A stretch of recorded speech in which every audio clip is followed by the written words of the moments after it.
the base of the Bleeding Hill stretches 1,000-league wood, a place called the Hoven, where black pools gather the tarry blood of the uplands, and the king mage Satharex sits in benevolent rule.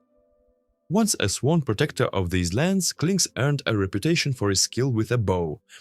In the 300th year of the king mage, the demon Maraxiform rose from 6th hell to lay claim to the forest. In response, Satharex decreed an unbreakable spell. To any who slew the demon would be granted life without end. Unaware of this spell, Clinkz waded into battle, defending his homeland against Maraxiform's fiery onslaught. He drove the demon back to the gates of 6th hell itself, where on that burning threshold the two locked in mortal conflict. Grievously wounded, Maraxiform let out a blast of hellfire as Clinkz loosed his final arrow. The arrow struck true as hellfire poured across the land, lighting the black pools and burning Clinkz alive at the instant of the demon's death.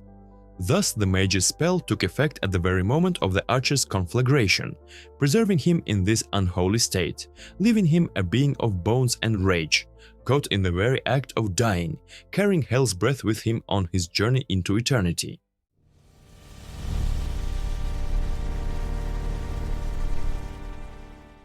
Clinkz the Bone Fletcher stands as one of Dota's most tragic figures, a hero who fulfilled his righteous duty only to be sentenced to everlasting agony. But his story in competitive Dota is equally complex, marked by periods of dominance, extended absences, dramatic reworks, and a constant struggle to find his place in an ever-evolving meta. Clinkz was implemented into Dota 2 on the 19th of July 2012, just weeks before the International 2012. He was a ranged agility hero with a straightforward but effective toolkit built around a simple premise: invisibility, burst damage, and assassination. His first ability was Searing Arrows, which imbued his attacks with fire for extra damage. Unlike most damage amplification abilities, Searing Arrows could be toggled or manually cast, giving Clinkz control over his mana expenditure during extended farming sessions or drawn-out sieges. His second ability was Strafe, which dramatically increased his attack speed for a short duration. At maximum level, Strafe provided 130 attack speed, transforming Clinkz into a rapid-fire killing machine. The ability had a relatively short cooldown, allowing him to use it multiple times during extended engagements or to quickly eliminate isolated targets. His third ability was Skeleton Walk, an invisibility spell that allowed Clinkz to move through units undetected. While invisible, he gained bonus movement speed, making it excellent for both initiation and escape. The fade time was 0.6 seconds, meaning Clinkz could activate the ability during the chaos of combat and potentially slip away before enemies could react. Skeleton Walk broke upon attacking or using items, but crucially it did not break when casting his other abilities during the fade time. His ultimate was Death Pact.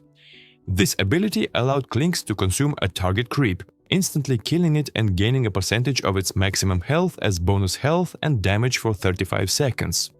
This was Clinkz's defining ability, the one that made him work.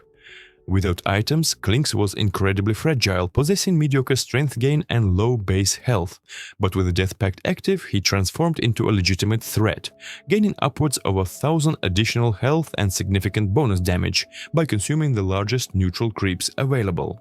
The synergy between these abilities was elegant. Clinkz would consume a large creep with the Death Pact, gaining substantial health and damage.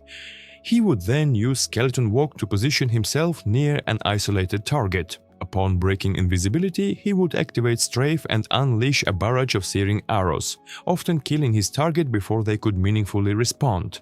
The execution was simple, but the effectiveness was undeniable. However, early Clinkz faced significant challenges. At the International 2012, he was barely present. Despite being a hero designed for pickoffs and assassination, the meta didn't favor his particular brand of gameplay. Teams played tri-lanes, grouping their cores with multiple supports who provided protection. Clinkz excelled at catching isolated heroes, but isolation was rare when teams moved as units. Furthermore, the economy of early Dota 2 was incredibly tight.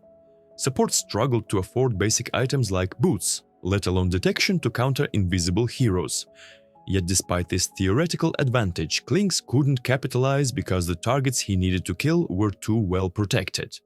The meta during this era revolved around defensive play, with teams farming their safe lane carries while protecting them with dedicated supports.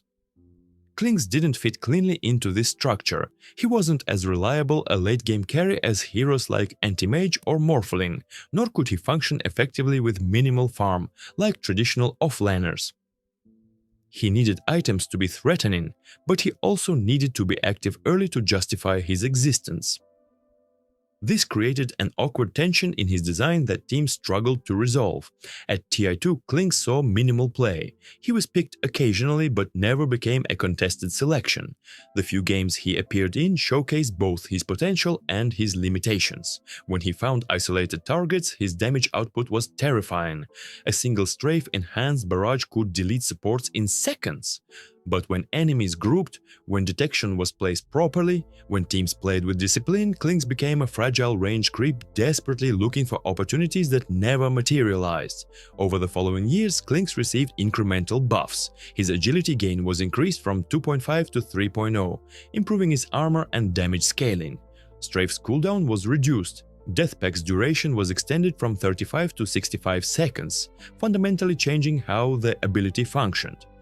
Previously, Clinkz needed to constantly refresh Death Pact, rotating between lanes and jungle to find suitable creeps. This created awkward timing windows where he'd be vulnerable while searching for his next meal. With the extended duration, Death Pact became much more reliable. Clinkz could consume a large creep and maintain the buff for over a minute, giving him sustained power throughout engagements and pushes. But the most significant change came in patch 6.82, when Searing Arrows was changed from a unique attack modifier to a regular ability. This seemingly minor adjustment had profound implications for Clinkz's itemization. Previously, Searing Arrows couldn't stag with lifesteal, crit or other orb effects, severely limiting his build options. After the change, Clinkz could purchase items like Desolator or Helm of the Dominator, without sacrificing his primary damage source. This opened up entirely new strategic possibilities. Desolator became particularly powerful on Clinkz. The item reduced enemy armor, amplifying all his physical damage. Combined with Searing Arrows, each attack became devastatingly effective. A Clinkz with Desolator and Death Pack could eliminate supports in 3 or 4 hits, and even tankier heroes crumbled under the sustained assault. Helm of the Dominator provided another interesting option. The item gave lifesteal, allowing Clinkz to sustain himself during farming and fights. More importantly, it provided a Dominator creep that Clinkz could consume with Death Pact, ensuring he always had a high health target available. By 2017, Clinkz had carved out a niche for himself. He wasn't a premier pick, but he saw consistent play in high-level pubs and occasional appearances in competitive matches. At the International 2017, Clinkz was picked 6 times with a 5-1 record. While this sample size was small, it demonstrated that the hero could win games when drafted appropriately. Teams used him primarily as a tempo carry who could pressure the map early, take objectives quickly and snowball advantages before opponents could stabilize. His playstyle during this era focused on creating space through aggression. Clinkz would farm his core items quickly, then rotate around the map looking for kills. His high movement speed from skeleton walk made him excellent at responding to enemy movements, and his burst damage meant that overextended supports were constantly at risk. Once Clinkz secured a few kills, he'd group with his team to take towers. His attack on buildings was formidable, and with Desolator he could siege effectively while Strafe was active. However, Clinkz's success was dependent on the game pace.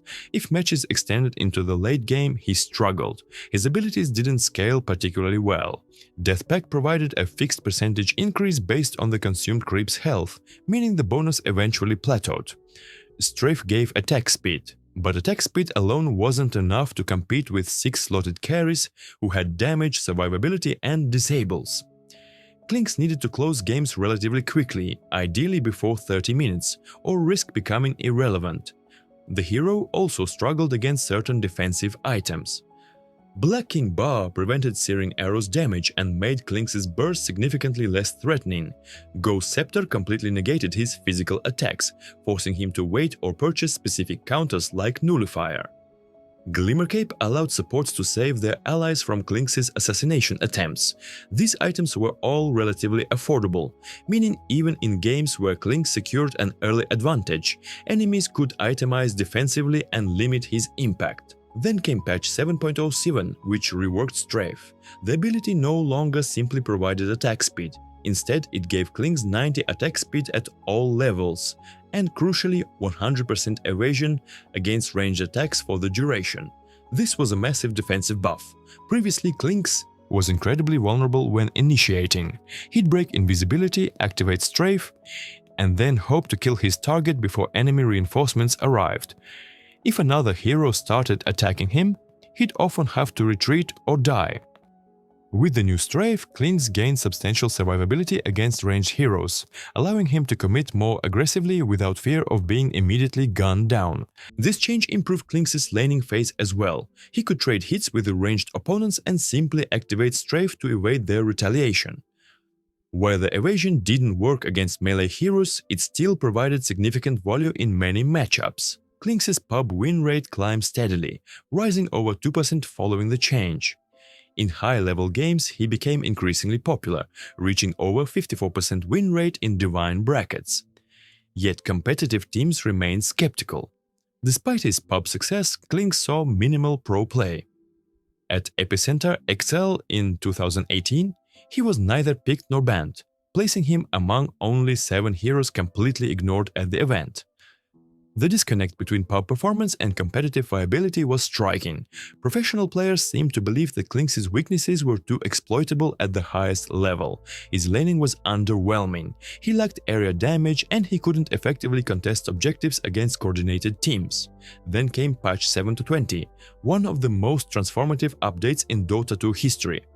Among its many changes was a complete rework of Clinkz's ultimate. Death Pact was removed and replaced with Burning Army, an ability that summoned multiple immobile skeleton archers in a line. These archers would attack enemy heroes, dealing damage based on a percentage of Clinkz's attack damage and firing Searing Arrows. The archers were fragile, dying quickly to hero attacks, but they provided zoning and teamfight presence that all Clinkz completely lacked. The community's initial reaction was overwhelmingly negative. Clinkz without Death Pact seemed fundamentally broken. The ability had defined the hero for years, providing the health and damage necessary to function. Without it, Clinkz was left with base stats that ranked among the worst in the game. He started with only 416 health and his strength gain was mediocre. How could such a fragile hero survive fights? How could he deal meaningful damage without Death Pact's bonus? The answer was that initially he couldn't. Clinkz's win rate plummeted. He became one of the weakest heroes in the game, struggling in all brackets. Burning Army was interesting in theory, but in practice it was too easily countered. Enemy heroes could simply walk away from the archers or destroy them quickly. The immobility of the summons meant they couldn't chase, and their low health made them vulnerable to any area damage. Ghost Scepter rendered Burning Army completely useless, as the archers dealt physical damage. Glimmercape had a similar effect, but Valve wasn't done with Clinkz. Over subsequent patches, Burning Army received significant buffs. The archers' damage was increased, eventually being doubled from its initial values. The duration was extended, allowing them to threaten a larger window. Most importantly, Clinkz received a new iteration of Death Pact in patch 7.23, though in a much different form. The ability returned to its familiar functionality of consuming creeps for health and damage, but now as a basic ability rather than an ultimate. Burning Army remained his ultimate, creating a hybrid identity where Clinkz maintained his assassination potential, while also having teamfight presence. This new iteration of Clinkz was substantially different from his predecessor. He was no longer purely an assassin hunting isolated targets. Instead, he became a tempo hero who could contribute to teamfights while still threatening kills on vulnerable opponents. Death Pact's return meant he could maintain survivability and damage, while Burning Army gave him the ability to zone enemies during fights and sieges. When used perpendicular to enemy positioning rather than directly into them, Burning Army could cut off retreat paths or force enemies into unfavorable positions. However, the hero remained unpopular in competitive play. While his pub win rate recovered to respectable levels, professional teams continued to ignore him. Part of this stemmed from inconsistency. Clinkz could dominate games when he secured a good start, but if his early game faltered, he struggled to recover. His laning phase remained weak. He had mediocre base damage, poor health, and minimal harass potential beyond Searing Arrows, which cost mana he couldn't easily sustain. Against aggressive dual lanes or coordinated ganks, Clinkz frequently died or was forced to abandon his lane entirely. The meta during this period also didn't favor Clinkz's strengths. Dota had shifted toward faster-paced gameplay with constant fighting and objective trading. Clinkz needed time to farm core items before becoming effective, but teams couldn't afford to allocate those resources when they needed heroes who could impact the game immediately. Furthermore, the proliferation of strong defensive supports made assassination increasingly difficult. Heroes like Oracle, Abaddon and Bane could save allies from Clinkz's burst, negating his primary win condition. At the International 2022, Clinkz saw minimal interest. He wasn't completely absent, but his contest rate placed him in the lower third of the hero pool. Teams experimented with him occasionally, but he never became a defining pick or a priority ban. The few games he appeared in showed familiar patterns. When Clinkz snowballed early, he dominated. When he fell behind, he became irrelevant. This feast or famine gameplay made him a risky selection in elimination matches, where consistency was paramount. The following years brought additional changes. Strafe was eventually replaced with Burning Barrage, a channeled ability that fired multiple piercing arrows in a direction, hitting all enemies and applying Searing Arrows. This gave Clinkz some area damage, addressing one of his traditional weaknesses. Death Pact was reworked again, this time creating a skeleton archer when consuming a creep. Skeleton Walk began summoning archers when the invisibility ended. These skeleton summons became a central part of Clinkz's identity, turning him into a hero who created an undead army while stalking through the battlefield.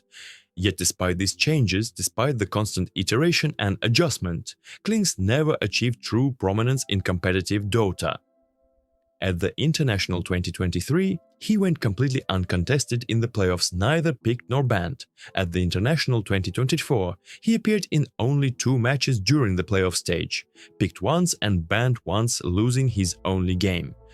Throughout the 2023 DPC season, Clinkz was the only uncontested hero in Division 1 of Tour 1, with 0 picks and 0 bans across 421 matches. Even Meepo, traditionally the most ignored hero in professional play, saw more action. Why did Clinkz struggle so profoundly in competitive play while maintaining respectable pub win rates? The answer lies in the fundamental mismatch between his design and the demands of coordinated professional Dota. Clinkz excelled at punishing mistakes, catching isolated heroes, capitalizing on poor vision, exploiting overextension. But professional teams made fewer mistakes. They moved with purpose, maintained vision, and coordinated their defensive resources. The opportunities Clinkz needed to thrive simply didn't exist at the highest level. His laning weaknesses became more pronounced against skilled opponents. Professional players could harass him effectively, deny his farm, and set up ganks that he couldn't escape. Even with Skeleton Walk, Clinkz struggled against teams with good detection placement and coordinated dive attempts. His low health pool made him vulnerable to burst damage combos, and without significant farm, he couldn't afford the defensive items needed to survive. Clinkz also suffered from itemization constraints. He needed damage items to remain threatening, but he also needed survivability to avoid dying instantly. He needed mobility to close gaps and escape, but he also needed mana sustain to maintain his abilities. These competing demands made it difficult to build him optimally, especially in games where he was already struggling. A 6-slotted Clinkz was certainly dangerous, but reaching that point against competent opposition was exceedingly difficult. The constant reworks didn't help his competitive viability either. Each time Valve changed his abilities, teams needed to relearn how to play him effectively. What item builds worked best? What were his power spikes? How should he be drafted? These questions lacked clear answers because the hero kept changing. Rather than invest time mastering a fundamentally flawed hero, teams simply picked alternatives that were more reliable. Across Dota 2's history, there were always better options than Clinkz for any given role. Need a tempo carry? Weaver, Razor or Gyrocopter were more consistent. Need high ground pressure? Drow, Ranger or Sniper offered safer solutions. Need assassination potential? Nyx Assassin, Templar Assassin or Bounty Hunter provided similar outcomes with better escape. Mechanisms. Clinkz existed in an awkward middle ground, not excelling sufficiently at any particular niche to justify selection over his competitors. But the story of Clinkz isn't just about his absence from competitive play, it's also about his enduring presence in public matches, where players continue to find success despite his professional neglect. In pubs, Clinkz could exploit the disorder and mistakes that naturally occurred in uncoordinated games. He could pressure multiple lanes simultaneously, forcing enemies to make difficult decisions about resource allocation. He could snowball through solo kills, accumulating advantages that were harder to obtain in organized play. There's something poetic about this dichotomy. Clinkz, the tragic hero cursed to eternal burning, found his own curse in Dota 2, forever present in the shadows, occasionally threatening but never quite achieving the recognition his design seemed to deserve. He was good enough to win games, skilled enough to climb ranks, but never quite powerful enough to dominate tournaments. His design represented a particular philosophy in hero creation, specialized assassins with clear strengths and weaknesses. Clinkz was exceptional at killing individual targets but struggled against groups. He was mobile but fragile. He could push towers quickly but couldn't defend them effectively. These trade-offs created a hero with distinct identity but also fundamental limitations that became increasingly problematic as Dota's meta evolved toward more versatile, flexible heroes who could adapt to changing circumstances. Looking back across 12 years of Dota 2, Clinkz never had a defining tournament. He never had a breakthrough performance that forced teams to respect him. He never had a signature player who elevated him into the meta through sheer mastery. Instead, he existed as a constant peripheral presence, occasionally appearing, rarely succeeding, and quickly fading back into obscurity. Some might argue this makes Clinkz a failed hero, a design that never worked. But perhaps that's too harsh a judgment. Clinkz served a purpose in the ecosystem of Dota. He provided an option for players who enjoyed invisibility gameplay and high-risk assassination. He created unique moments and enabled specific strategies. He forced opponents to consider detection and positioning even when he wasn't selected. His very existence shaped how teams thought about vision and map control. And in the world of public matchmaking, where millions of games are played daily, Clinkz found his place. He won matches, climbed ranks, and brought satisfaction to players who mastered his particular style. Competitive viability isn't the only measure of a hero's worth. The joy he brought to players, the moments of brilliance he enabled, the distinct flavor he added to Dota's vast roster, these all have value beyond tournament results.